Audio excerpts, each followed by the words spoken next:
सामान्य merit qualify करता है तो उसे सामान्य वर्ग में समझा जाएगा, किसी आरक्षित कोटे में नहीं रखा जाएगा। लेकिन भारतीय जनता पार्टी ने लगभग उसको खत्म ही कर दिया है। जो भी कोई अभ्यर्थी आवेदन करता है, अगर वो पिछड़ी जाति में आवेदन किया है या अनुसूचित जाति में आवेदन किया है, तो चाहे उस प्रतियोगी परीक्षा का टॉपर ही क्यों ना हो, उसको उसी वर्ग में रह करके उसके हक अधिकार को मारने का काम भारतीय जनता पार्टी कर रही है। आज हालात क्या है? आज भारत के संविधान में जो हमें फंडामेंटल राइट मिला है, हमारे संविधान में आज जयंती के अवसर पर चर्चा इसीलिए कर रहे हैं कि भारत के संविधान के भाग 3 में जो फंडामेंटल राइट मिला है, उसमें आर्टिकल 12 से लेकर के 18 तक जो हमें राइट ऑफ इक्वलिटी देते हैं। आज तरह तरह की घटनाएं हो रही। कल आप सब लोगों ने, माननीय राष्ट्रीय अध्यक्ष जी ने आपको अवगत कराया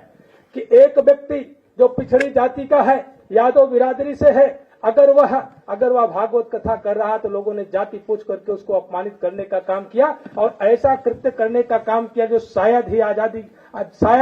आज के इस युग में पूरी दुनिया के किसी कोने में घटित होता हो कि मानव मूत्र से उसको जो है छिड़क करके उसको पवित्र करने की बात की गई हो। शायद पूरी दुनिया की यह पहली नजीर होगी, आजादी के इतने वर्षों बाद देश के लिए भी और पूरी दुनिया जहां वैज्ञानिक युग में जी रही है।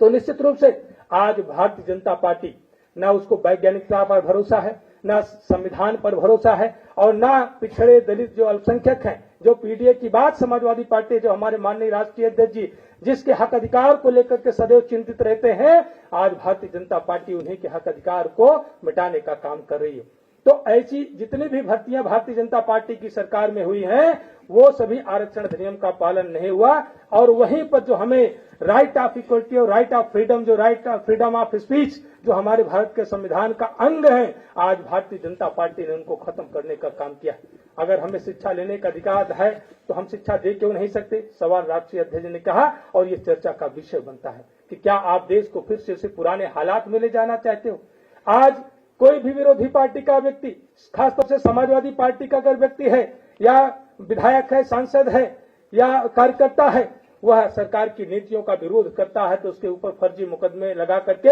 उसकी फ्रीडम ऑफ स्पीच को खत्म करने का काम किया जाता है, उसका उत्पीड़न करने का काम किया जाता है। इन्हीं परिस्थितियों में जब छत्रपति साहू जी महाराज ने अंधविश्वास और पाखंड के खिलाफ राजआज्ञा जारी करके ऐसे शोषित वंचित लोगों को, जब उनको अपनी चिकित्सा कराने का अधिकार नहीं था, अस्पतालों में जब बीमार होते थे